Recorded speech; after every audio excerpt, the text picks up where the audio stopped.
కనిపించండి. దుర్వాస మహర్షి వచ్చినారనమాట. వచ్చి అమ్మవారిని దర్శించుకొని అమ్మవారు దేవతా స్త్రీలంతా కలిసి ఇచ్చిన ఒక మాలను తీసుకుని వస్తూ ఉన్నారనమాట. చాలా సంతోషంగా వస్తున్నారు. ఆయన వస్తూ ఉంటే ఎదురుగా దేవేంద్రుడు కనిపించినాడండి. చూసి పలకరించినాడు దేవేంద్రుడు. ఈయన ఆయనతో మాట్లాడి ఆయనకు ఆ మాలను ఇచ్చినారు. ఈయన అపురూపంగా పవిత్రంగా భావించే ఆ మాలను దేవేంద్రుడికి ఇచ్చాడు. ఆయన ఏం చేసినాడు, దాని నిర్లక్ష్యంతో ఆ మాలను తన పక్కనున్న ఐరావతం పైన వేసేసినాడండి.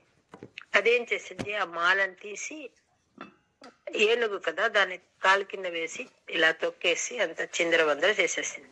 దాంతో ఈయనకు కోపం వచ్చింది. వెంటనే ఆయన శపించేసినాడు దుర్వాసుడు. ఏమని, నీకున్న ఈ భోగం అంతా నశించిపోగాక.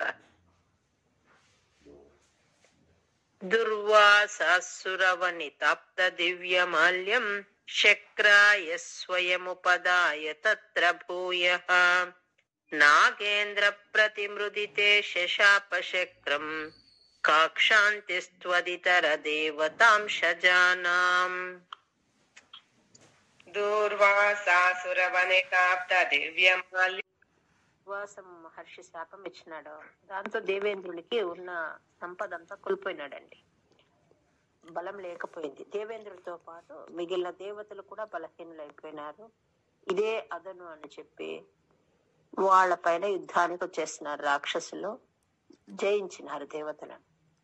వీళ్ళు శక్తి లేక, శక్తి అంటే సంపద శక్తి రెండూ లేక వీళ్ళు బలహీనులు అయిపోయినారు అన్నమాట. ఒక్కసారి ఆ శాపవశాత్తున వీళ్ళు మొత్తం కోల్పోయినారు అనమాట.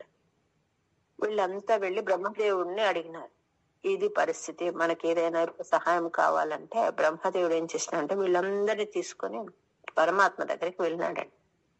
ఏమి కావాలన్నా తపస్సే అనమాట బ్రహ్మదేవుడు. వీళ్ళందరినీ తీసుకొని పరమాత్మ దగ్గరికి పోయినాడు అడగడానికి. శాపేన ప్రథిత జరేథ నిర్జరేంద్రే దేవేష్వప్యసురజితేషు నిష్ప్రభేషు శర్వాద్యాః కమల జమేత్య సర్వదేవా నిర్వాణ ప్రభవ సమం భవంతమాపుః. అంతా వెళ్ళి స్తుతిస్తున్నారు. ఆ పురుష సూక్తంతో పరమాత్మను చాలా కాలం స్తుతించినారటండి బ్రహ్మదేవుడు మిగిలిన దేవతలంతా కలిసి. అప్పుడు ఆయన వారి ఎదుట సాక్షాత్కరించినాడు. సాక్షాత్కరించి వీరికి ఒక ఉపాయం చెప్పినాడండి. నిజమే, మీకు ఇప్పుడు ఏది లభ్యము కాలేదు, కానీ మీరు తిరిగి పొందాలి మీ సంపద అంటే ఏం చేయాలి అంటే దైత్యులతో సంధి చేసుకోమని చెప్పినాడండి. వాళ్ళు వీళ్ళకు శత్రువులు. కానీ పరమాత్మ చెప్పింది ఏమి అంటే, ఒక పని కావాలంటే మిత్రులా శత్రువులా అని చూడకూడదు, మీరు వాళ్ళతో సంధి చేసుకోమని చెప్పినాడండి. అంటే వాళ్ళతో ఫ్రెండ్షిప్ చేసుకుని క్షీరసాగర మథనం చేయండి, అప్పుడు మీకు తిరిగి మీ సంపద వస్తుంది అని చెప్పాడు. వీళ్ళు మేము చెయ్యము అలా ఏం చెప్పలేదండి. పరమాత్మ ఏం చెప్పినాడో దానికి సరే అని వాపసు వచ్చేసినారు. బ్రహ్మాద్యైస్తుత మహిమా చిరంతదానీం ప్రాదుష్యన్, షాకు యావత్ పెట్టుకోండి, ప్రాదుష్యన్ వరద పురః పరేణ ధామ్నా హే దేవాదితిజ కులైర్విధాయ సంధిం పీయూషం పరిమథతేతి పర్యశాస్త్వం. పరమాత్మ చెప్పినాడో వీళ్ళు వచ్చి అడిగినారండి. అడిగితే ఆయన ఒప్పుకున్నాడు. ఎవరప్పుడు అంటే బలి చక్రవర్తి ఉన్నాడు అట దైత్యులకు. సరే అలాగే అని చెప్పినారు. ఇద్దరు మాట్లాడుకున్నారు. చెరి సగం తీసుకోవాలి ఏమొచ్చినా అని మాట్లాడుకున్నారు. సంధి చేసుకున్నారు. క్షీరాబ్ది మథనానికి వచ్చినారు. దానికి ఏం చేయమని చెప్పినాడు పరమాత్మ, మందర పర్వతాన్ని తెచ్చి కవ్వముగా చేసుకోండి అని చెప్పాడు అనమాట. సరే అందరూ కష్టపడినారు. ఆ పర్వతాన్ని తీసుకొచ్చినారు. అది అట్లాంటి పర్వతం చాలా బరువైన పర్వతము, పెద్దదైనది, గొప్ప పర్వతం. దాన్ని కష్టపడి తీసుకొని వచ్చినారండి దేవతలు దానవులందరూ కలిసి. తీసుకొస్తుంటే మధ్యలో అది జారిపోయింది అనమాట వాళ్ళ చేతి నుంచి. జారిపోతూనే ఎంతో మంది దాని కింద పడిపోయినారండి. వాళ్ళ కాళ్ళు చేతులన్నీ విరిగిపోయినాయి. కొంతమంది ప్రాణం కోల్పోయినారు. పరమాత్మ ఏం చేస్తున్నాడు, వచ్చినాడు. తిరిగి పరమాత్మని ప్రార్థించినారు. ఆయన వచ్చినాడు. వచ్చి ఆయన ఏం చేస్తున్నాడంటే ఆ పడిపోయిన పర్వతాన్ని ఒక రేగు పండు లాగా అలా తీసుకున్నాడు. చేత్తో తీసుకుని గరుత్మంతుడి పైన పెట్టాడటండి. ఊహించండి ఇంకెంత ఉంటుంది ఆ పర్వతము. గరుత్మంతుడు ఇంకెంత ఉండి ఉండాలి. గరుత్మంతుడి పైన పెట్టి దాన్ని తీసుకొని వచ్చి ఆ పాల సముద్రంలో పెట్టాడనమాట. మథనం ఎక్కడైతే చెయ్యాలో అక్కడ ఆ పర్వతాన్ని పిల్లల ఆట వస్తువులాగా తీసుకొచ్చి ఈజీగా అక్కడ పెట్టేస్తున్నాడు అనమాట.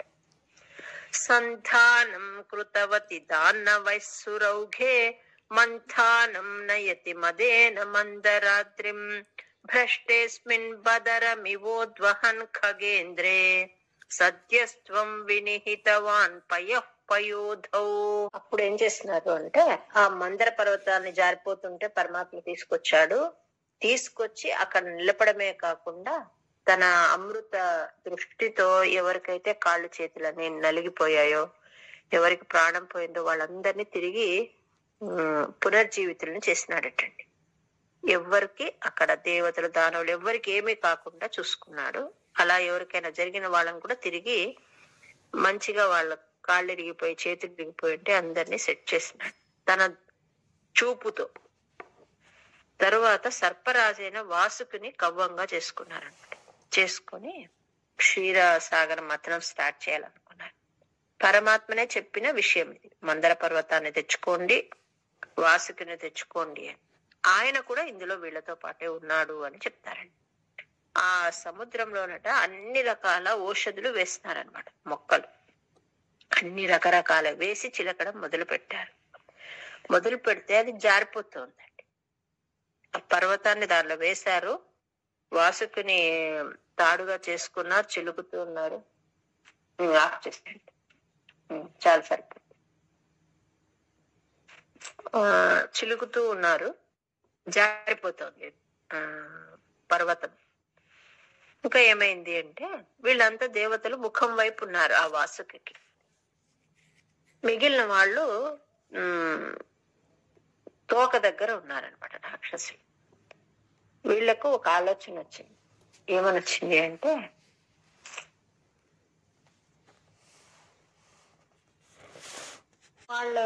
వాళ్ళకి రాక్షసులకు ఒక ఆలోచన వచ్చింది. వీళ్ళు ముఖం దగ్గర ఉన్నారు కదా, వీళ్ళు ఏమైనా ఎక్కువ బెనిఫిట్ పొందుతారేమో అని మేము వస్తాం, మేము తోక దగ్గర మేమెందుకు ఉండాలి, మేము ముఖం దగ్గర వస్తామన్నా.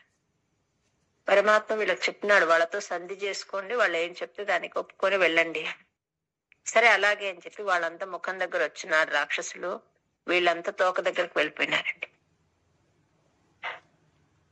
ఆధాయ ధృతమథ వాసుకిం వరత్రాం పాథోధౌ వినిహిత సర్వ బీజజాలే ప్రారబ్ధే మథన విధౌ సురాసురైస్తైః వ్యాజాత్వం భుజగముఖే కరోస్సురారీన్ కమఠతనం.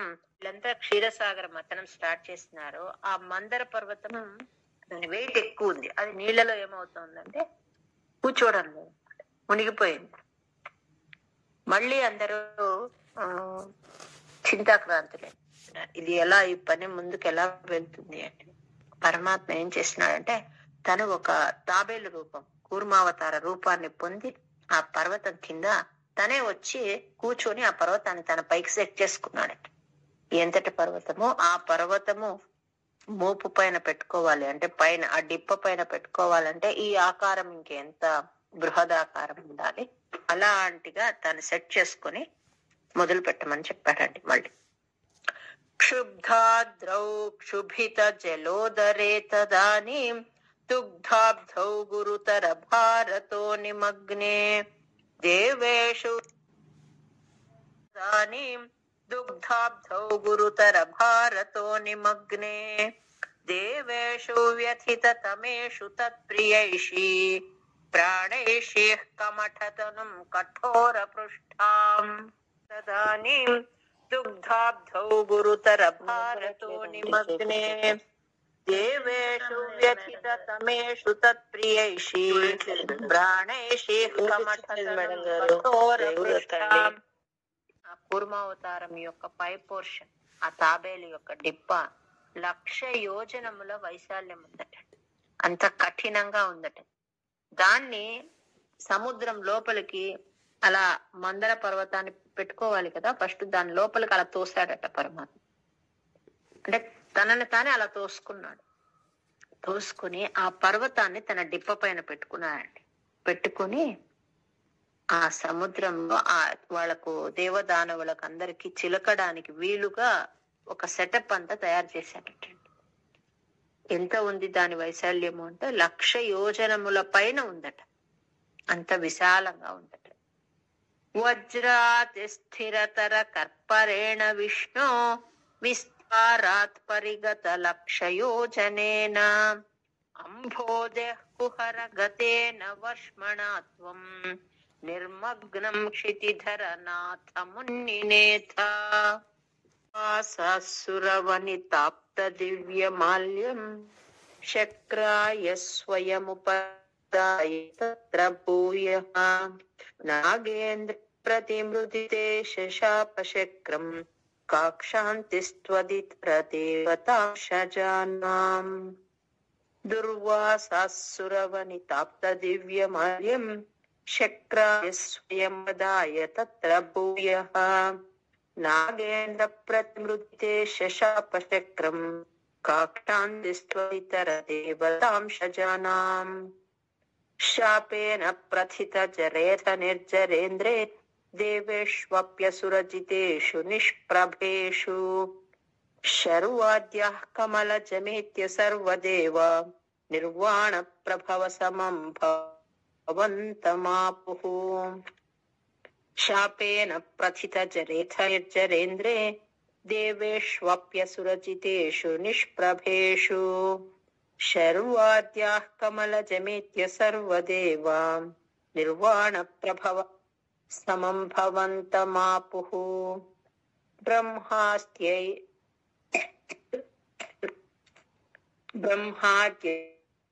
స్తుత మహిమా చిరంతదానీం ప్రాదుష్యన్ వరద పురః పరేణ ధామ్నా హే దేవాదితిజ కులైర్విధాయ సంధిం పీయూషం పరిమథతేతి పర్యశాస్త్వం బ్రహ్మాద్యై స్తుత మహిమా చిరంతదానీం ప్రాదుష్యన్ వరద పురః పరేణ ధామ్నా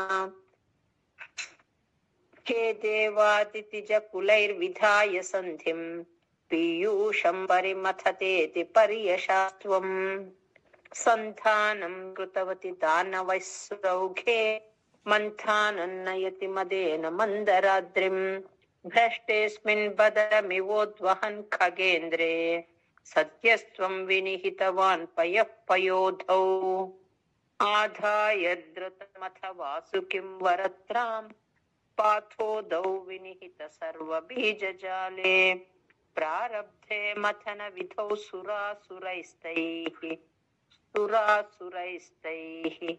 వ్యాజాత్ త్వం భుజగముఖే కరోసురారీన్ క్షుబ్ధాబ్ద్రౌ శుభిత జలోదరే తదానీం దుగ్ధాబ్ధౌ గురుతర భారతో నిమగ్నే దేవేషు వ్యథిత తమేషు తత్ప్రియేషి ప్రాణైషీః కమఠతనుం కఠోర పృష్ఠాం ప్రాణైషీః కమఠతనుం కఠోర పృష్ఠాం వజ్రాతి స్థిరతర కర్పరేణ విష్ణు విస్తారాత్ పరిగత 1,00,000 యోజనేన అంబోధే కుహర గతేన వర్ష్మణాత్వం నిర్మగ్నం క్షితిధర నాథ మున్నినేథ. 8th శ్లోకతి అండి. పర్వతాన్ని సముద్రంలో పెట్టి చిలకడం మొదలు పెట్టారు అని చెప్పాం కదా. ఆ మందర పర్వతం అంటే పరమశివుడికి చాలా ఇష్టమైన పర్వతం అటండి. అలా ఇది ఎక్కడ చెప్పుకున్నాం మనం మందర పర్వతం గురించి అంటే, మేరు పర్వతానికి చుట్టూ 4 ఆపస్తంభాల లాగా పర్వతాలు ఉన్నాయి అని చెప్పుకున్నాం. అందులో ఒకటి అన్నమాట ఇది ఈ మందర పర్వతం. దాన్ని తీసుకొచ్చి పెట్టించడం మొదలు పెట్టారు. అది అలా మొదలు పెట్టేటప్పటికి అది జారిపోతుంటే పరమాత్మ తానే కూర్మావతారాన్ని కలిసి పెట్టుకున్నాడు ఆ పర్వతాన్ని తన పైన అని చెప్పుకున్నాడు. అయినా కూడా వీళ్ళకి శక్తి చాలలేదటండి. ఒక వాసుకుని తాడులాగా చేసుకొని చిలుకులు ఉన్నారు. వాసుకి చాలా కష్టపడుతోందట, దానికి చేత కాలేదటండి. బుసలు కుడుతోందట. అంటే మనకు కదా అలసిపోతే ఎలా అవుతుందో అలా. ఇప్పుడు పరమాత్మ ఏం చేస్తున్నాడంటే ఒక రూపంతో వాసుకిలో ప్రవేశించినాడటండి. అంటే దానికి శక్తి ఇచ్చినాడట. ఒక రూపము మందరాచలం, అంటే ఆ పర్వతం ఉంది కదా, ఆ పర్వతంలో తన యొక్క ఒక అంశను ప్రవేశపెట్టాడట. తర్వాత ఇంత ఉన్న దేవదానవుల శక్తి చాలా ఎక్కువ అన్నమాట. అంతటి శక్తిమంతులైన ఇరు వర్గాల వాళ్ళకు కూడా చాలలేదటండి శక్తి మదించడం. వాళ్ళలో కూడా ఒక అంశతో ప్రవేశించినట్ట. ఇన్ని రకాలుగా ఆయన వాటిలో ప్రవేశించి వాళ్ళని ఉత్తేజితులను చేసినాడట. ఇంత చేసినా ఇంక వాళ్ళకు చేత కాలేదట. అప్పుడు తానే ఒక రూపాన్ని దాల్చి ఆ మందర పర్వతం ఎక్కినాడట. వినిపిస్తోందమ్మా?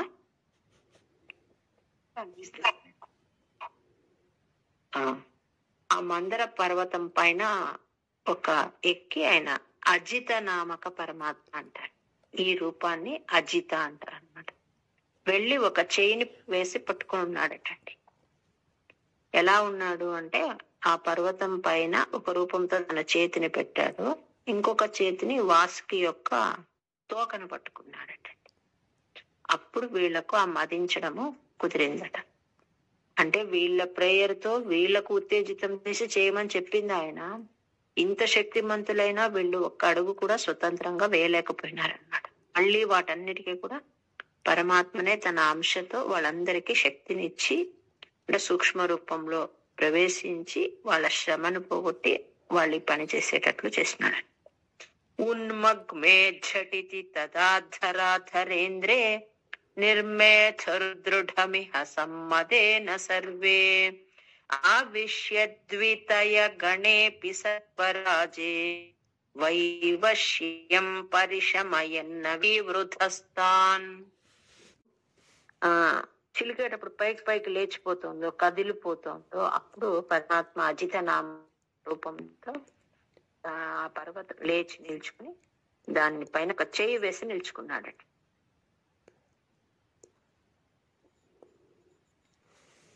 ఈ పనిని ఆకాశంలో ఉన్న బ్రహ్మ శంకరుడు వీళ్ళంతా చూసి పుష్పాన్ని కురిపిస్తూ స్తుతించినారట.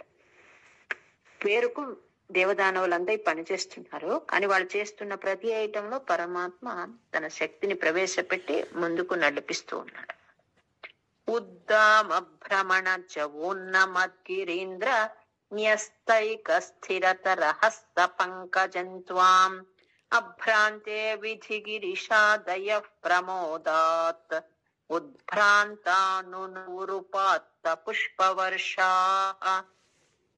వాళ్ళు ఆ మథనం వాసుకి యొక్క ముఖం నుంచి విషపు గాలి వస్తుందటండి. ఆ గాలికి అసురులు చాలా కష్టపడ్డారట. అది ఎట్లాంటిది ఆ విషపు గాలి అంటే మూర్ఛపోయినారటండి వాళ్ళు. అతి బలశాలురు, చాలా బాధపడ్డారట. కానీ ఆ పొగ లాంటిది అనమాట. దాంతో ఏమైందంటే వీళ్ళ దగ్గరంతా విషం వస్తోంది, దేవతల తోక వైపు ఉన్నారు కదా అక్కడ వర్షం వస్తోంది. మబ్బులన్నీ కమ్మి వర్షం వచ్చి దేవతలకు ఆ కష్టం లేకుండా చేశాడట పరమాత్మ. కానీ అదే వర్షపు జల్లు ఇటువైపు రాక్షసుడు దైత్యుల పైన పడలేదట. ఎందుకు అంటే వీళ్ళు ప్రతి అడుగులోనూ పరమాత్మనే స్మరిస్తూ ఉన్నారు, ఆయన అనుగ్రహాన్ని కోరుతూ ఉన్నారు. ఆయన ఎలా చెప్తే అలా నడుచుకుంటూ వెళ్తున్నారండి. వీళ్ళు 50% మీకు వస్తుంది అన్నందుకే వస్తూ ఉన్నారనమాట. అంటే మనం చిలిపితే వచ్చే అమృతంలో చెరిసగం పంచుకుందామంటే వచ్చారు, కానీ వీళ్ళకు ఆ శరణాగతి భావన లేదు కాబట్టి వీళ్ళకు అలా కష్టం కలిగింది అని వ్యాసుల వారి తండ్రి చెప్తారు. దైత్యౌఘే భుజగ ముఖాని లేన తప్తే తేనైవ త్రిదశ కులేపి కించిదార్తే కారుణ్యాత్ తవ కిల దేవవారివాహాః ప్రావర్ష్యన్నమరగణాన్న దైత్య సంఘాన్. నక్ర చక్రవాళి అంటే తిమింగళాలు, ముసళ్ళు ఇట్లాంటి. ఈ క్షీరసాగర మథనం స్టార్ట్ అయిపోయింది. దానిలో ఉండే ఆ జలచరాలన్నీ కూడా అటు ఇటు పడిపోయినాయి, తిమింగళాలు, మొసళ్ళు, చేపలు అన్ని. కానీ ఫలితం అయితే రాలేదు. అలా కాలం గడిచింది. తర్వాత మరి వీరు దేవతలు పరమాత్మ ప్రార్థించినారు. తానే రెండు చేతులు పట్టుకుని బాల సముద్రాన్ని చిన్నట్టు వీళ్ళు పేరుకున్నారు అటువైపు దేవదానం. కానీ రిజల్ట్ రాలేదన్నమాట. పరమాత్మే ఆ పాల సముద్రాన్ని చిలకడం మొదలు పెట్టారు. మరి పాల సముద్రాన్ని చిలికితే ఎలా వచ్చింది విషము అంటే, దానిలో అన్ని మనం మొదట్లోనే చెప్పుకున్నాం. ఇవన్నీ ఏమంటారు, ఆరోగ్యం సంబంధించినవన్నీ అందులో వేయమని చెప్పాడు అని చెప్పి రకరకాల మూలికలన్నీ ఆ పాల సముద్రంలో వేసి స్టార్ట్ చేసినారు. పాల సముద్రంలో వేసి మథనం స్టార్ట్ చేసినారు. అలా వీళ్ళంతా చేయలేకపోయేటప్పటికి పరమాత్మనే ఓకే అండి పరమాత్మ రెండు చేతులతో వాసుకిని పట్టుకుని పాల సముద్రం చిలకడం మొదలు పెట్టాడు. అలాంటి గురువాయూర్పురాధీశ, నన్ను నా రోగం నుంచి రక్షించు అని వేడుకుంటున్నాను. ఉద్భ్రామ్యద్బహుతిమి నక్ర చక్రవాలే తత్రాబ్ధౌ చిరమథితేపి నిర్వికారే ఏకస్త్వం కరయుగ కృష్ట సర్పరాజః సమ్రాజన్ పవనపురేష పాహి రోగాత్ గరలం తరలానలం పురస్తాజ్జలధేరుద్విజగాలకాలకూటం అమరస్తుతివాదమోద నిఘ్నో గిరిశస్తన్నిపపౌ భవత్ ప్రియార్థం. అలా వస్తుంది. అమ్మా నమస్తే అస్తు భగవన్ శ్లోకం ఎవరైనా షేర్ చేయండి. గరలం చేసినారో వాళ్ళకి చేత కాలేదని చెప్పుకున్నాం. పరమాత్మనే స్టార్ట్ చేశాడు. అప్పుడు మొదట ఏమొచ్చింది అంటే కాలకూట విషం వచ్చిందట. అది ఎట్లా వచ్చింది అంటే మహాజ్వాలల చిమ్ముతూ వచ్చిందట. వీళ్ళకి ఇంకా చేత కాలేదనమాట. ఏం చేయాలో తోచలేదు. అందరూ మూర్ఛిల్లిపోతూ ఉన్నారు. అప్పుడు వీళ్ళందరూ ఏం చేస్తున్నారంటే పరమశివుని దగ్గరికి వెళ్ళారటండి. మమ్మల్ని రక్షించమని, ఈ విషయాన్ని స్వీకరించి మమ్మల్ని రక్షించమని వేడుకున్నారట. పరమశివుడు అమ్మవారికి చెప్పాడటండి. ఏమి అంటే, పిల్లలు కష్టంలో ఉన్నారు, వాళ్ళని రక్షించడాని కోసం నేను విషయాన్ని స్వీకరిస్తాను. ఇంకొక మాట కూడా చెప్తారు. ఏమని అంటే, ఇతరులకు అంటే ఇలా సేవ చేస్తే ఆ పరమాత్మ సంతోషపడతాడు, కాబట్టి నేను ఈ పని చేస్తానని చెప్తాడటండి. అంటే ఎవరైతే కష్టంలో ఉన్నారో వాళ్లకు సేవ చేస్తే ఆ పరమాత్మ సంతోషపడతాడు, కాబట్టి నేను ఈ పని చేస్తానని చెప్పి వచ్చి ఆయన ఆ విషయాన్ని స్వీకరిస్తాడటండి. నమస్తే అస్తు భగవన్ విశ్వేశ్వరాయ మహాదేవాయ త్రయంబకాయ త్రిపురాంతకాయ త్రికాగ్నికాలాయ కాలాగ్నిరుద్రాయ నీలకంఠాయ మృత్యుంజయాయ సర్వేశ్వరాయ సదాశివాయ శ్రీమన్ మహాదేవాయ నమః అనేది చెప్పాలమ్మా. మొదటి శ్లోకం తర్వాత గ్రూప్ లో షేర్ చేస్తాను, మీరు దాన్ని రాసుకోండి. గరలం తరలానలం పురస్తాజ్జలధేరుద్విజగాలకాలకూటం అమరస్తుతివాదమోద నిఘ్నః గిరిశస్తన్నిపపౌ భవత్ ప్రియార్థం. కంఠుడైనాడండి. అది ఎంతటి కాలకూట విషయం అంటే ఇంక అప్పటి నుంచి మనము అభిషేక ప్రియుడైపోయినాడటండి పరమాత్మ. పరమశివుడు చంద్రుణ్ణి, అది కూడా శీతలము, తర్వాత తలపై గంగ శీతలము, మనం ఎప్పుడు నిత్యం చేసే అన్ని వస్తువులతో చేసే అభిషేకం, అది ఇంతటి చల్లదనం ఉన్నా కూడా ఆ విషయానికి ఇంకా విరుగుడు లేదటండి. అంటే అంతటి వేడి, ఆ వేడిని తగ్గించడానికి ఇన్ని రకాలుగా పరమాత్మ పైన ఆ శీతల ప్రయోగం మనం చేస్తూ ఉంటాం. నెక్స్ట్ రేపు కంటిన్యూ చేద్దామండి. స్ఫటికాకృతిం ఆధారం సర్వ విద్యానాం హయగ్రీవం ఉపాస్మహే. ఓం కృష్ణాయ వాసుదేవాయ హరయే పరమాత్మనే ప్రణత క్లేశనాశాయ గోవిందాయ నమో నమః. ఏతత్ ఫలం సర్వం శ్రీ సద్గురు చరణారవిందార్పణమస్తు. విజయ గారు, అనంత గారు 20 నమః. శ్రీ సరస్వత్యే నమః. శ్రీపాద వల్లభ నరసింహ సరస్వతి శ్రీ గురు దత్తాత్రేయ నమః.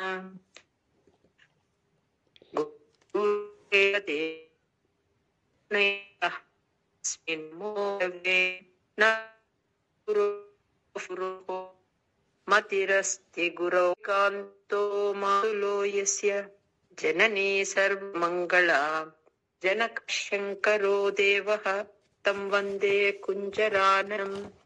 పీతాంబరం కరవిరాజిత శంఖ చక్ర కౌమోదకీ సరసిజం కరుణాసముద్రం రాధా సహాయమతి సుందర మందహాసం వాతాలయేష మనిషం హృది భావయామి.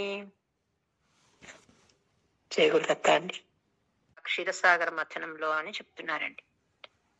హయరత్నం అంటే అశ్వరత్నం అన్నమాట. మంచి గుర్రం. ఏమది అంటే ఉచ్చైశ్రవం. హయరత్నం అంటే గుర్రం. ఇభరత్నం అంటే గజరత్నమైన ఐరావతం. ఇభరత్నం అంటే గజరత్నం అనే ఐరావతం. తర్వాత కల్పవృక్షం. ద్యుతరుష అంటే కల్పవృక్షం. అప్సరస స్త్రీలు ఇన్నొట్టొచ్చినాయటండి. విమథత్సు అంటే మథనం అన్నమాట. విమథత్సు అంటే మదించడం.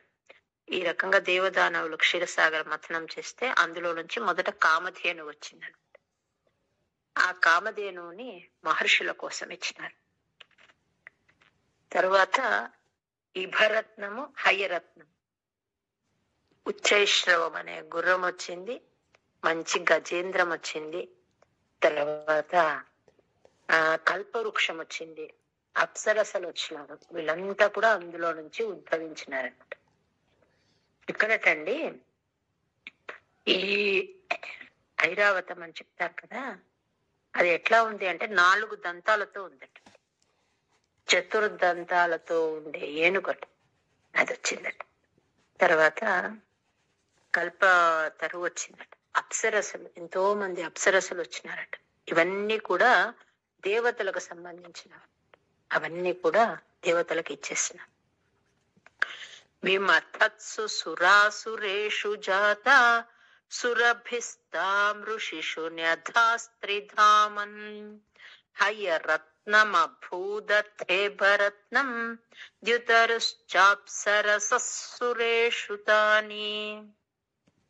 వీళ్ళంటే ఎన్నో ఆభరణాలు ధరించి వచ్చినారటండి. మంచి గుర్రం వచ్చిందట. కామధేను వచ్చిందట. తర్వాత ఇవన్నీ ఏమి అంటే స్వర్గలోక వస్తువులు అన్నమాట. ఇవన్నీ కూడా దేవతలకు ఇచ్చేస్తున్నారు. నెక్స్ట్ అమ్మవారు ఉద్భవిస్తుంది. జగదీశ భవత్పరాతదానీ. లక్ష్మీదేవి అందులో నుంచి క్షీరసాగర మధ్యలో నుంచి ఆవిర్భవించిందటండి అమ్మవారు. ఎంత గొప్పగా, ఎంత బాగుందంటే అమ్మవారు అందరి చూపులు అక్కడే ఉన్నాయటండి. ఆ అమ్మవారు అలా ఆవిర్భవించిందంట. అంటే ఇంతకు మునుపు లేదా అంటే ఉంది అమ్మవారు, కానీ కనిపించలేదట. ఇప్పుడు అందరికీ కనిపిస్తోంది. అమ్మవారు ఎప్పుడూ ఉంది, కానీ ఈ క్షీరసాగర మథనం అప్పుడు ఈ సమయంలో అందరికీ అనిపిస్తోంది అనమాట. అంటే సూర్యుడు ఇప్పుడు రాత్రి మనకు కనిపించడు, ఉదయం ఎట్లయితే కనిపిస్తాడో దాన్ని అట్లా ఆవిర్భవించినట్లు చెప్తున్నారనమాట. అట్లా అమ్మవారు అందులో నుంచి అమ్మవారు వస్తూనే అందరూ తమకే కావాలని చూస్తూ ఉన్నారట అమ్మవారి వైపు. జగదీశ భవత్పరాతదానీ కమనీయా కమలా బభూవ దేవి అమలామవలోక్యయాం విలోలః సకలోపి స్పృహయాం బభూవ లోకః. భాగవతంలో, శ్రీమద్ భాగవతం 8వ స్కందంలో వస్తుంది అనమాట. ఇదంతా లక్ష్మీ స్వయం ఘట్టము అంటారు. ఆవిర్భవించేటికి అందరూ చూస్తున్నారటండి. ఎలా చూస్తున్నారట అంటే మాకే కావాలి అమ్మవారని చూస్తున్నారట.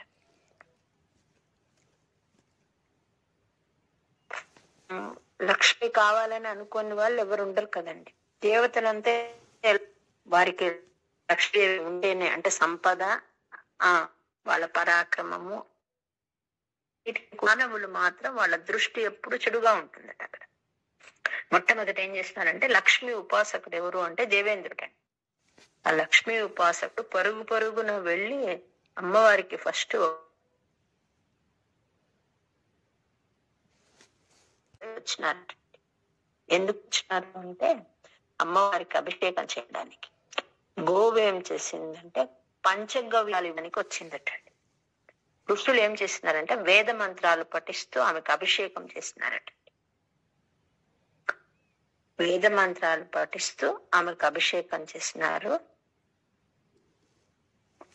ఇంద్రుడు వెంటనే మంచి మణిఖచ్చితమైన ఆసనాన్ని ఏర్పాటు చేసినాడు. అమ్మవారు ఉపాసకుడి సర్వేవకృత లక్ష్మీ స్తోత్రము అని వస్తుందన్నమాట. దాన్ని దేవతలంతా అమ్మవారిని స్తుతిస్తూ చేసిన స్తోత్రం అనమాట. త్వయి దత్త హృదే తదైవ దేవ్యై త్రిదశేంద్రో మణిపీఠికాం వ్యతారీత్ సకలోపహృతాభిషేచనీయైః ఋషయస్తాం శృతిగీర్భిరభ్యషించన్. వాళ్ళు మూర్తిమంతులే వచ్చినారండి. ఇక్కడ గోవు ఏం చేసిందంటే తనతో ఉన్న ఆ పంచగవ్యాలు ఇవ్వడానికి వచ్చిందట.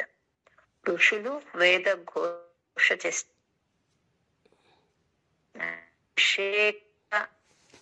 అభిషేక అప్పుడు అమ్మవారికి అన్ని అభిషేక జలాలతో చక్కగా అభిషేకం చేసినారటండి. అక్కడ వచ్చిన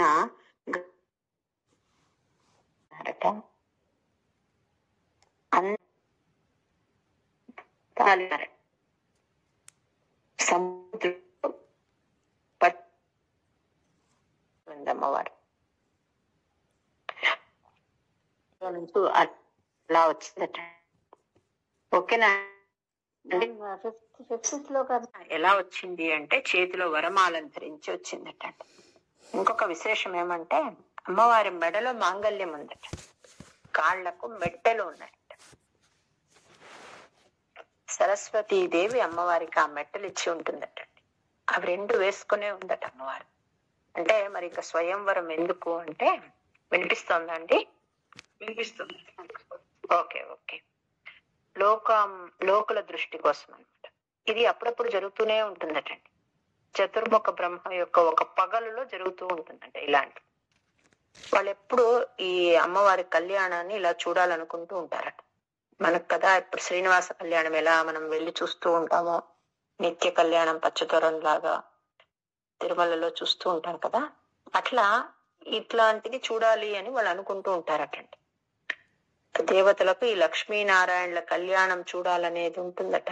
వాళ్ళ కోరిక తీరడానికి కోసం ఇలా జరుగుతూ ఉంటుందట. కానీ ఎక్కడ మంగళసూత్ర ధారణ ఉండదటండి. ఇక్కడ అమ్మవారు అలా వేసుకుని వస్తూ ఉందటండి. వరుణుడు ఇచ్చిన వస్త్రాలు ధరించిందట. ఆమె కాళ్లకున్న ఆ గజ్జలు ఉన్నాయి కదా, అవి సౌండ్ చేస్తూ ఉన్నాయట. అమ్మవారు స్వామి వైపు వస్తూ ఉందటండి. వరణస్రజ మాత్త భృంగనాదాం దధతి సాకుచ కుంభమందయానా పదశింజిత మంజును పురాత్వాం కలితౌరీల విలాసమాససాద. నా కుండలండి నాగులు ఇచ్చారట. సరస్వతీదేవి ఆ అమ్మవారికి కాలి అందెలు కాలి మెట్టెలు ఇచ్చిందటండి. ఈ మాలలన్నీ వరుణుడు ఇచ్చినాడటండి. మన శ్రీ సూక్తంలో వస్తుందండి, సువర్ణ రజతస్త్రద అని వస్తుంది. అట్లా ఇవన్నీ తీసుకుని అమ్మవారు అవన్నీ వేసుకుని అలంకరించుకుని వస్తుందట. గిరిషద్రుహిణాది సర్వదేవాన్ ఉన్నారు కదండి దేవతలంతా, అందరినీ చూసిందట అమ్మవారు. అందరిలో ఒక్కొక్క గుణం ఉంది, కానీ దోషాలు కూడా ఉన్నాయన్నమాట. అందరూ సద్గుణాలలో ఉన్నా కూడా వాళ్ళలో అక్కడక్కడ దోషాలు ఉన్నాయట. కానీ ఎవరు మరి దోషం ఏమి లేనివాడు అంటే పరమాత్మ అన్నమాట. గిరిష అంటే శివుడు, ద్రుహిణ ఆది అంటే ద్రుహిణ అంటే బ్రహ్మ మొదలైన అందరు దేవతలను చూసింది అమ్మవారు. అక్కడ అవమృష్య అంటే ఆలోచించిందట. అంటే విమర్శించడము అని ఒక అర్థము, ఆలోచించడము అని. వీళ్ళందరూ కూడా గొప్ప వాళ్లే, మంచి గుణాలు కలవాళ్లే, కానీ వాళ్ళలో ఒక్కొక్క దోషం ఉందట. ఏమి దోషము లేని ఉత్తమ గుణవంతుడు ఎవరు అంటే పరమాత్మ. ఆయన వద్దకు వచ్చి ఆమె ఆ వరమాల వేసి వరించిందట. గిరిశద్రుహిణాది సర్వదేవాన్ గుణభాజోప్య విముక్త దోషలేశాన్ అవమృష్య సదైవ సర్వరమ్యే నిహితా త్వయ్యనయాపి దివ్యమాల. మనం చూసే బొమ్మలో ఎలా ఉంటుందండి, జుట్టంతా అలా విరబోసుకున్నట్టు ఉంటుంది కదా, అది ఒక చిత్రకారుడి బొమ్మ అని చెప్తారనమాట. అలా ఉండదటండి అమ్మవారు. తురుము అంటే కొప్పు కట్టుకుని ఉంటుందట. 4 జడలు ఉంటాయట. అంటే మనం 3 పాయలతో వేసుకుంటాం కదా, ఒక్కొక్కసారి 4 పాయలతో వేసుకుంటాం చూడండి, అట్లా చతుష్క పరద అంటారు. అట్లా 4 పాయలతో జడ అల్లుకొని దానిని ముడి చుట్టుకుని ఉంటుందటండి. అంటే కొప్పు, దానిలో రకరకాల మాలలతో ఆ కొప్పును అలంకరించుకుని ఉంటుందట. కానీ మనం అలాంటి బొమ్మని చూడనే చూడం. ఇలా చుట్టంతా వదిలేసి ఉంటుంది కదా, అలాంటి ఫోటోనే మనం అన్ని చోట్ల చూస్తూ ఉంటాం. కానీ ఒరిజినల్ గా అలా ఉంటుందటండి. 4 జడలు అల్లి దానిని ముడి వేసుకుని అందులో రకరకాల పూలతో అలంకరించుకుని ఉంటుందట. అలాంటి కొప్పు ధరించి ఉంటుందట, కిరీటం ధరించి ఉంటుందట. నెక్స్ట్, పురసాతరసామమానిథైనాం, ఇలా ఇదంతా కలిగింది అని చెప్తున్నారు. పరివృష్ట్యా అంటే వర్షం వచ్చింది అని, ప్రపంచమంతా అలా చల్లదనంతో కూడుకుంది. పరిపుష్ట మాసం అంటే సకల సంపదలతో సమృద్ధమైంది. త్వదురో విలసత్త దీక్షణ శ్రీ పరివృష్ట్యా పరిపుష్ట మాస విశ్వం. అమ్మవారు అలంకరించి స్వామికి మాల వేస్తూనే ఆ లోక జనని ఎట్లాంటిది అంటే ఎప్పుడు స్వామివారిని వదిలిపెట్టదటండి. ఏ అవతారంలో అయినా అలాగే స్వామివారి వెంటనే ఉంటుందట అమ్మవారి. నీ యందు కాకుండా వేరొకరి యందు ఎటువంటి భావము లేని ఆమెను నీవు గ్రహించినావు, ఉరమునందు గ్రహించినావు అని చెప్తున్నారంట. తరస అంటే లక్ష్మీదేవి అలా అలంకరించిన వెంటనే అందరికి తెలిసిందట. వాళ్ళకెవ్వరికి సంపద అంతా పోగొట్టుకున్నారు కదా, అమ్మవారు అలా వస్తూనే అందరికి మళ్ళీ ఆ సంపద వచ్చిన భావన వచ్చిందటండి. ఎలా వచ్చింది అంటే, ఈ క్షణ స్త్రీ అమ్మవారి చూపు ఉంది కదా, ఆ అమ్మవారి యొక్క కరుణా కటాక్ష శోభ వల్ల ఫస్ట్ ప్రకృతి అంతా మారిపోయిందటండి. తర్వాత అన్ని సంపదలతో సమృద్ధమైంది అని చెప్తున్నారు. ఉరసాతరసామమానిథైనాం భువనానాం జననీమనన్య భావాం త్వదురో విలసత్త దీక్షణ శ్రీ పరివృష్ట్యా పరిపుష్టమాస విశ్వం.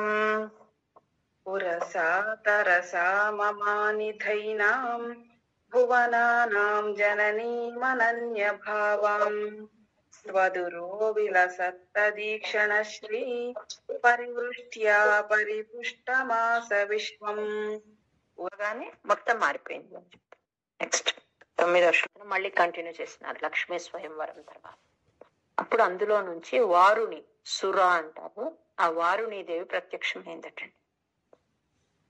దేవతలు వద్దనుకున్నారు, వీళ్ళంతా దైత్యులు ముందుకొచ్చేస్తున్నారంట, మాకంటే వాళ్ళకి ఇచ్చేస్తున్నారు. అది వారుణి అంటే సురాపానం, ఆ మత్తు కలిగించేట్లాంటి తమో గుణానికి నిలయమైన ఆ దేవిని గౌరవంతో అసురులకి ఇచ్చేస్తున్నారు.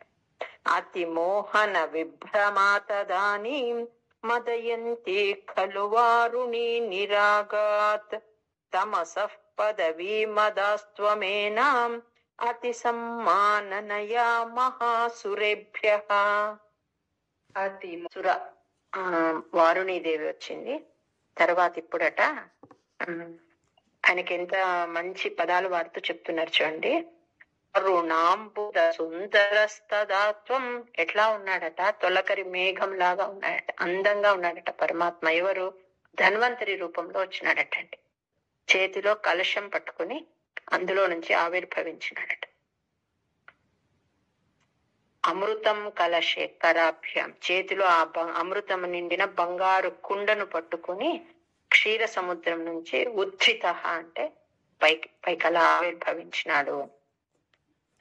తరుణాంబుద సుందరస్తదాత్వం ధన్వంతరి రుద్ధితోంబురాశే అమృతం కలశే వహన్ కరాభ్యాం అఖిలార్తిం హరమారుతాలయేష.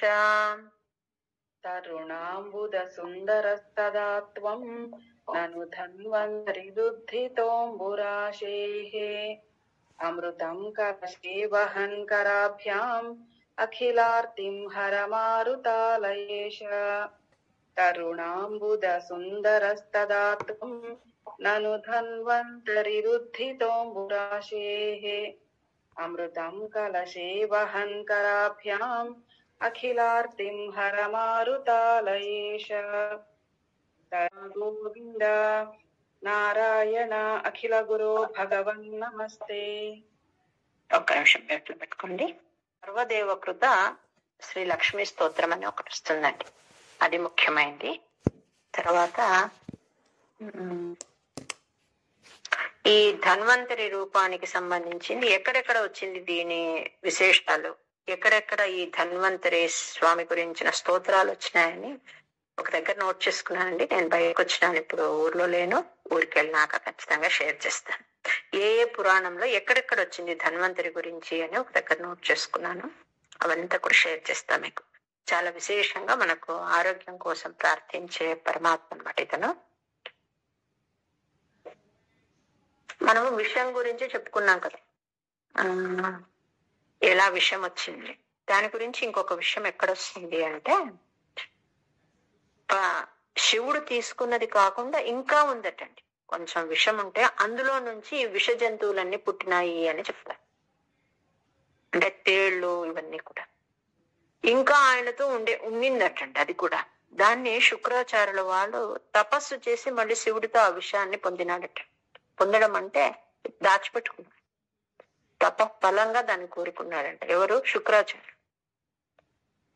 తర్వాత మళ్ళీ చాలా కాలానికి శకుని ఆయన్ని పీడించి రిక్వెస్ట్ చేసి ఆయన సతాయించి మళ్ళీ ఆ విషయాన్ని పొందినాడు అని మహాభారతంలో వస్తుందన్నమాట.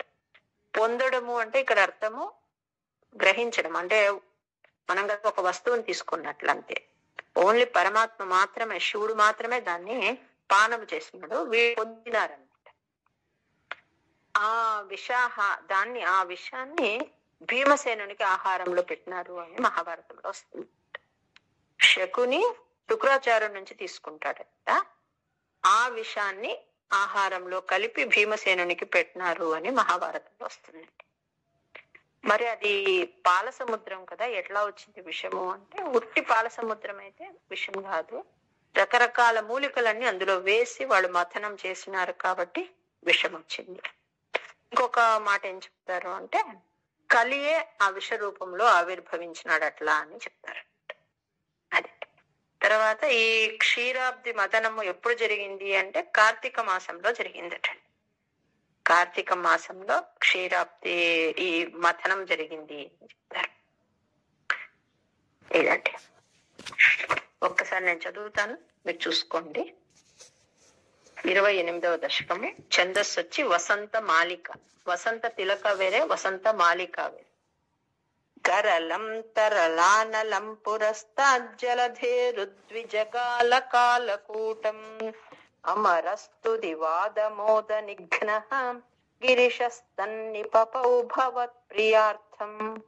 నమస్తే అస్తు భగవన్ విశ్వేశ్వరాయ మహాదేవాయ త్ర్యంబకాయ త్రిపురాంతకాయ త్రికాగ్నికాలాయ కాలాగ్నిరుద్రాయ నీలకంఠాయ మృత్యుంజయాయ సర్వేశ్వరాయ సదాశివాయ శ్రీమన్మహాదేవాయ నమః.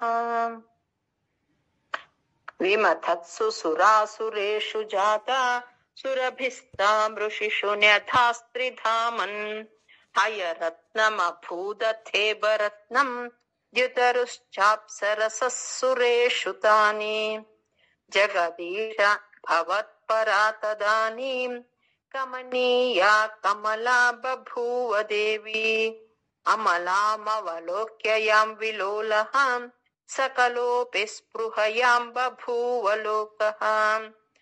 దత్త హృదే తదైవ దేవ్యై త్రిదశేంద్రో మణిపీఠికాం వ్యతారీత్ సకలోపహృతాభిషేచనీయైః ఋషయస్తాం శృతిగీర్భిరభ్యషించన్. అక్కడ విడదీసి రాసుకోండి. श्रुतिगीर्भिरभ्यषिञ्चन् अभिषेक जलानुपाति मुग्धत्वदपाङ्गैरवभूषिताङ्गवल्लीम् मणिकुण्डल पीतचेलहार प्रमुखैस्तामरादयोन्वभूषन् वर्णस्रजमात्तभृङ्गनादा श्री सरस्वत्यै नमः। श्रीपादवल्लभ नरसिंह सरस्वती श्री गुरुदत्तात्रेयाय नमः। गुरुरेव गतिर्गुरुमेव भजे गुरुणैव सहास्मि नमो गुरवे न गुरोः परमं शिशुरस्मि गुरोः मतिरस्ति गुरौ मम पाहि गुरो। श्रीकान्तो मातुलो यस्य जननी सर्वमङ्गला जनकः शङ्करो देवः तं वन्दे कुञ्जराननम् पीताम्बरं करविराजित शङ्ख चक्र कौमोदकी सरसिजं करुणासमुद्रं राधा सहायमति सुन्दर मन्दहासं वातालयेश मनिषं हृदि भावयामि। జయ గురుదత్త అండి. మనం నిన్నటి రోజున ఎట్లా ఉన్నాడు ఆ స్వామి క్షీరసాగర మథనం క్షీర సముద్రం నుంచి ధన్వంతరి రూపంలో ఆవిర్భవించినాడని చెప్పుకుంటామండి. ఆయన్ని చూస్తూ సంతోషంతో స్తుతించడం మొదలు పెట్టినారు దేవతలు. పాల సముద్రం నుంచి పైకి వచ్చేటప్పుడు తీసుకుని వచ్చేసినాడండి ఆయన. ఏం తెచ్చినాడు అంటే స్వర్గలోకం యొక్క దివ్యమైన వస్తువు, దాన్ని అమృతం, ఆ కలశాన్ని పట్టుకుని ఆవిర్భవించినాడు. వీళ్ళు సంతోషంతో అలా చూస్తూ పరమాత్మని స్తుతి చేయడం మొదలు పెట్టినారు. వీళ్ళేం చేస్తున్నారు, రాక్షసులు ఆయన చేతిలో ఉండే అమృత బాణాన్ని లాక్కొనేస్తున్నారటండి. లాక్కొని అక్కడి నుంచి దూరం వెళ్ళిపోయినారు పక్కకు. పరమాత్మ అడ్డుకోలేదని అది చూస్తూ దేవతలు నిస్సహాయంగా ఉండిపోయినారు. ఈ కొన్ని రోజులు చాలా కాలం నడిచింది. ఇంత కష్టం తర్వాత వస్తే దాన్ని అలా లాక్కుపోతే వాళ్ళు నిస్సహాయంగా చూస్తూ అట్లా ఉండిపోయినారనమాట. పరమాత్మ వెంటనే ఏం చేస్తున్నాడంటే అదృశ్యమైపోయినాడు. వాళ్ళను వీళ్ళని అందరినీ చూసినాడు, అదృశ్యుడైపోయినాడు. వీళ్ళు తీసుకున్నారు ఆ అమృత కలశం. తీసుకుని నేను తాగుతానంటే నేను తాగుతాను, నాకంటే నాకని గొడవ పడుతూ ఉన్నారంట.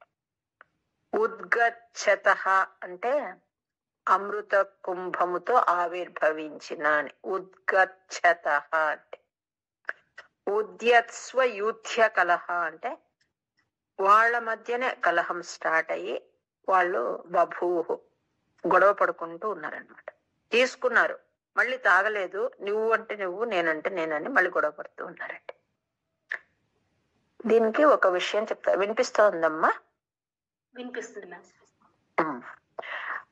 ఒకసారి దేవతలు రాక్షసులు అందరూ కలిసి ఇట్లా ఏది జరిగినా వాళ్ళ పట్ల ఎక్కువ ప్రేమ చూపిస్తూ ఉంటాడు పరమాత్మ అని వీళ్ళకు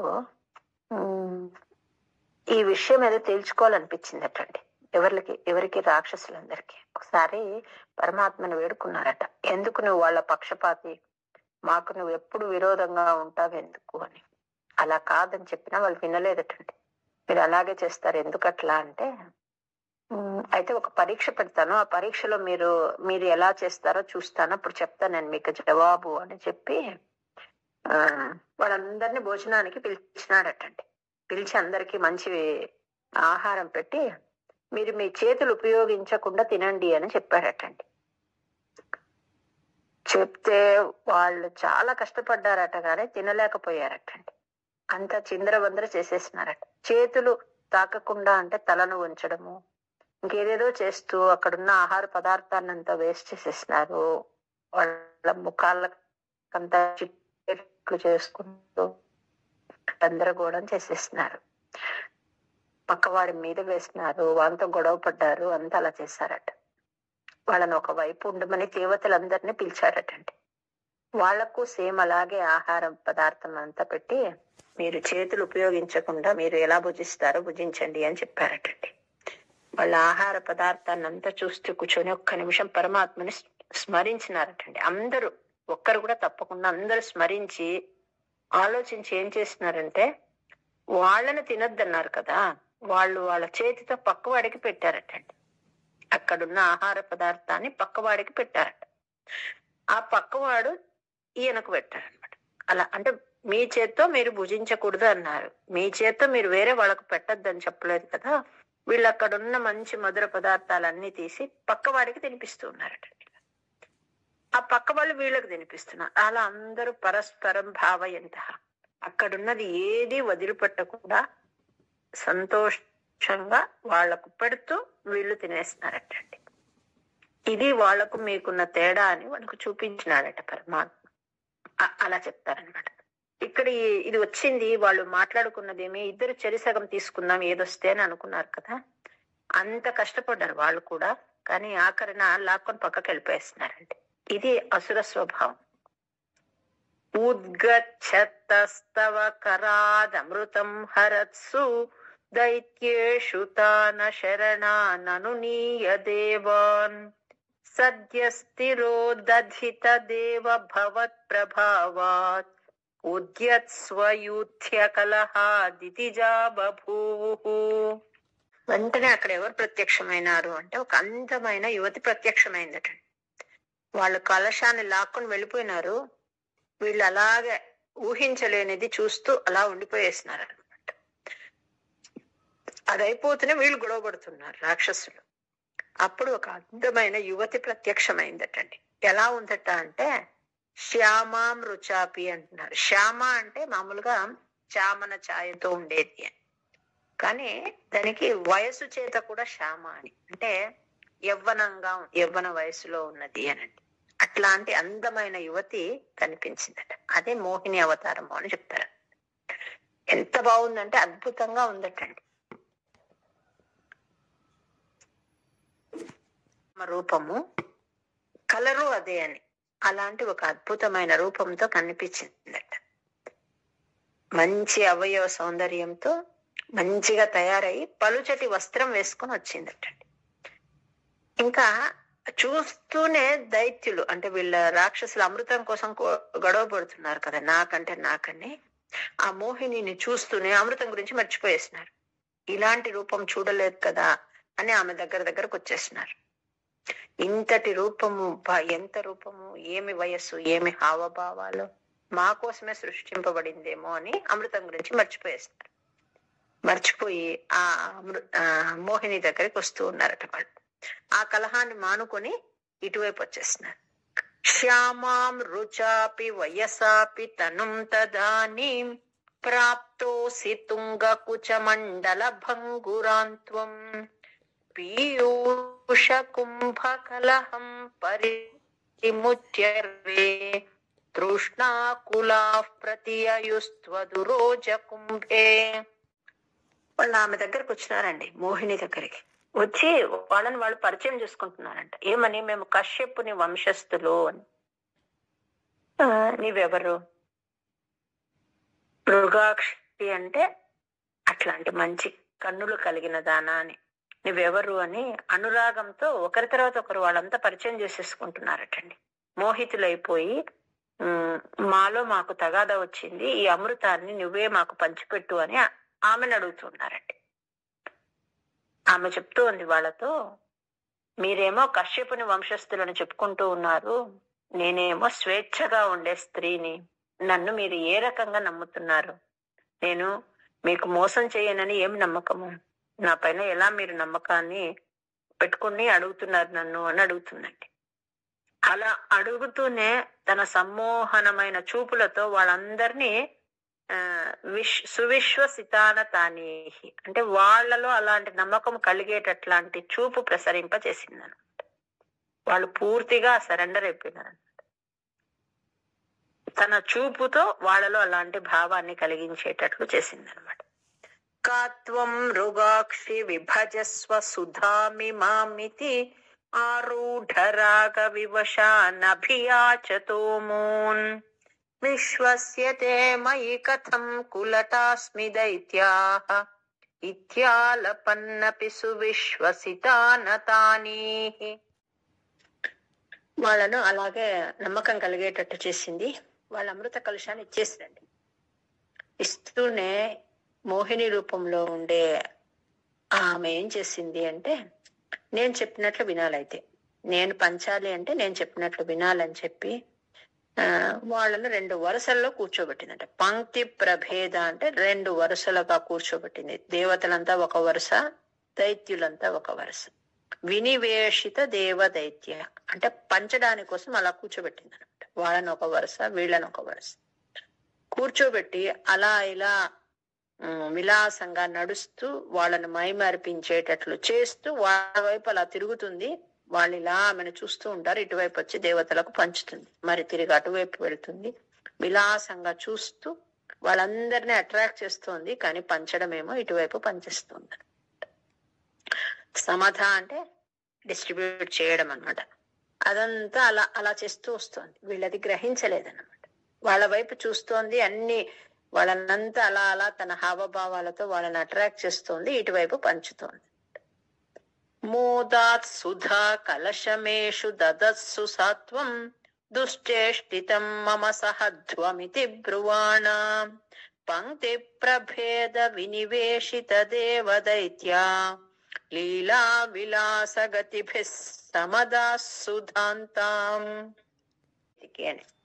ఆమె తీసుకుంటూ చెప్పిందండి, నేను ఏదైనా పొరపాటు దుశ్చేష్టితం చేస్తే మీరు నన్ను మన్నించాలి అని చెప్పింది.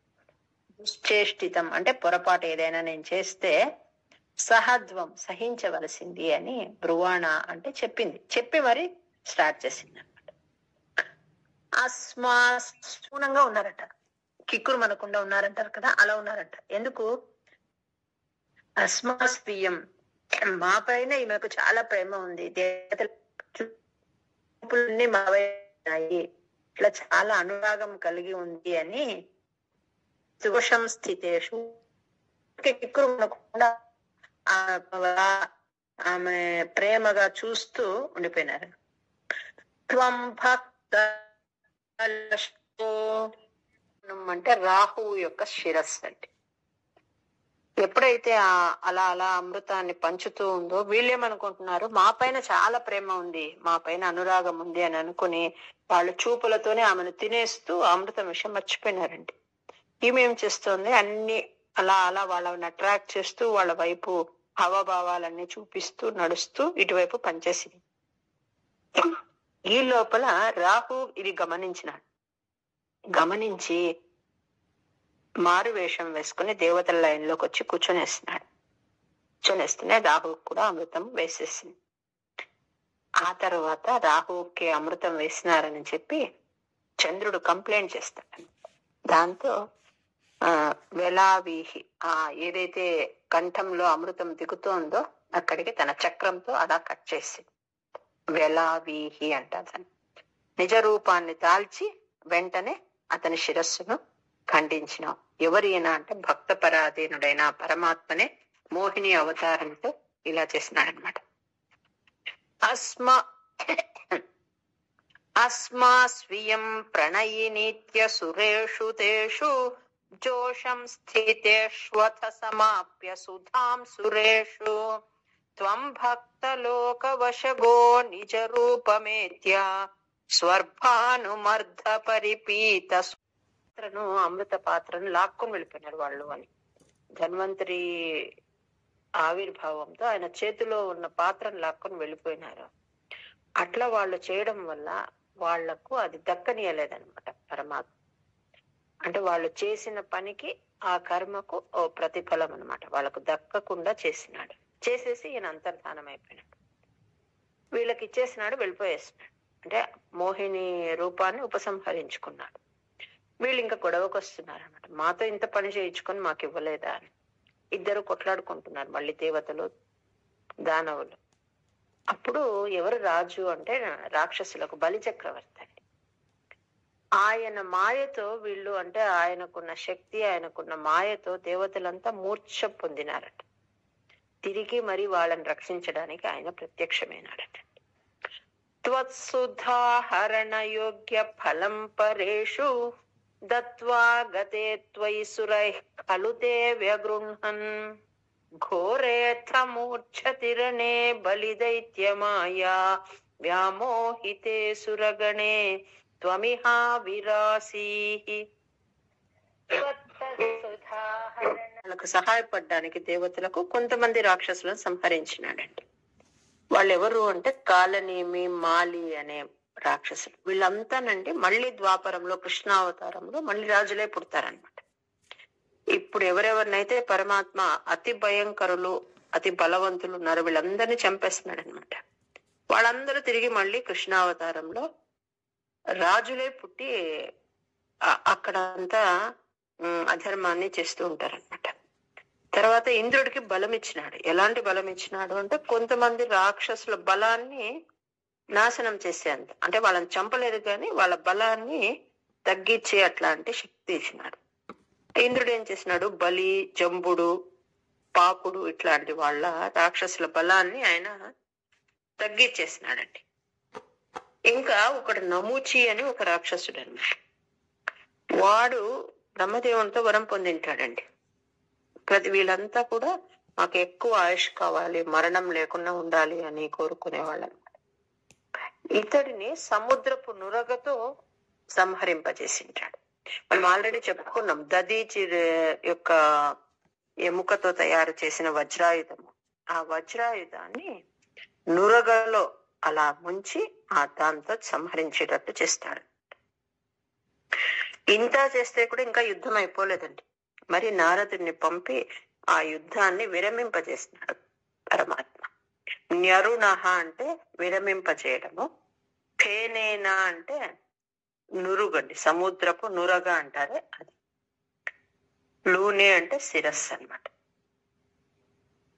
మాలి ముఖాన్ జగంథ, మాలి ముఖాన్ అంటే మాలి మొదలైన రాక్షసులు, జగంథ అంటే సంహరించడం. త్వంకాలనేమి మథ మాలి ముఖాన్ జగంథ శక్రో జఖాన బలి జంభ బలాన్ సపాకాన్.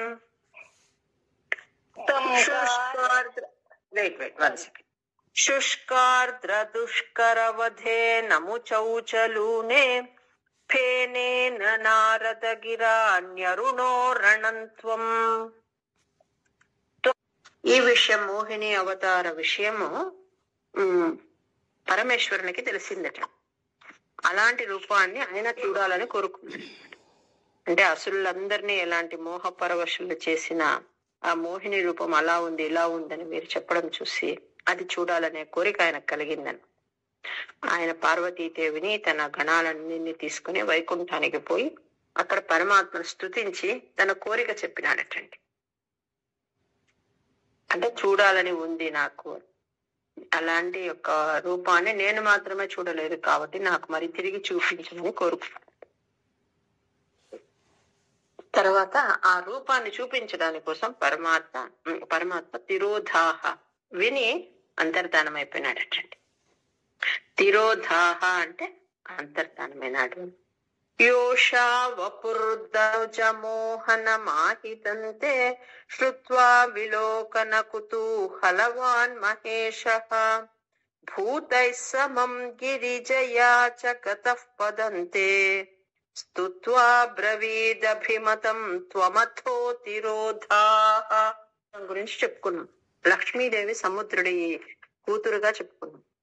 ఆయన అందరికి మంచి ఆ అమృతము లభించిన సందర్భంగా మంచి వాళ్ళకు భోజనం పెట్టాలనుకున్నాడటండి, పెళ్లి భోజనం. కానీ వీళ్ళు రాక్షసులంతా ఇబ్బంది పెడుతుంటారు కదా. పరమాత్మ ఏం చేస్తున్నాడంటే ఇటువైపు, అంటే మోహిని రూపంలో ఇటువైపు వచ్చి వీళ్ళను మోహపరవశుల్ని చేసేటప్పుడు సముద్ర రాజాన్ని ఏర్పాట్లు చేసుకుని తన అల్లుడు వచ్చేలోగా, అంటే ఈ రాక్షసులను సంహరించి వచ్చేలోగా అక్కడ మంచి పెళ్లి విందు ఏర్పాటు చేస్తున్నాడట. దాంతో అప్పటి నుంచి ఒక అలవాటు వచ్చిందట. ఏం అలవాటు అంటే వియంకులకు మనము పెళ్లి తర్వాత నెక్స్ట్ డే ఇచ్చే విందులో ఒక మోహిని అవతారం అని ఒకరిని వేసి ఆ అవతారాన్ని అందరి యందు ప్రదర్శన చేసే పద్ధతి కూడా కొన్ని చోట్ల ఉందటండి. అంటే మగవాళ్ళు ఆడవాడి వేషంగా వేసుకుని మోహిని అవతారంగా ప్రదర్శన ఇచ్చే ఆచారము కొన్ని చోట్ల ఉందటండి. నెక్స్ట్ ఆ ముక్కుతో ఆ సౌండ్ రావాలండి. కానీ చాలా మంది అది చెప్పలేక ఇబ్బంది పడతారనమాట. దానికి ఒక చిన్న టెక్నిక్ ఏమి అంటే మన ముక్కు రంధ్రాలు ఒక ముక్కు రంధ్రం మూత పెట్టుకుని, అంటే మనం ప్రాణాయామం చేసేటప్పుడు ఎలాగైతే ఒక సైడ్ నాస్ట్రిల్ క్లోజ్ చేస్తామో అట్లా క్లోజ్ చేసి ఆ అక్షరం చెప్పి మళ్ళీ వెంటనే తీసేయచ్చు అన్నమాట. అప్పుడు అది ముక్కుతో వస్తుంది. ఎలాగా? కమనీ మనోజ్ఞాం.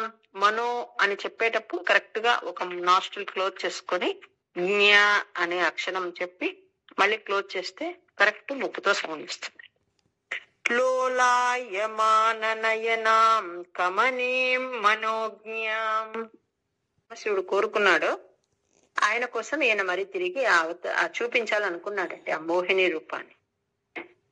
ఒక ఉద్యానవనంలో ఒక అందమైన యువతి రూపంలో కూర్చోన్నాడట. ఆ యువతి ఎలా ఉంది అంటే బంతి ఆట ఆడుతుందట. ఈయనకు కనిపిస్తోంది శివుడికి.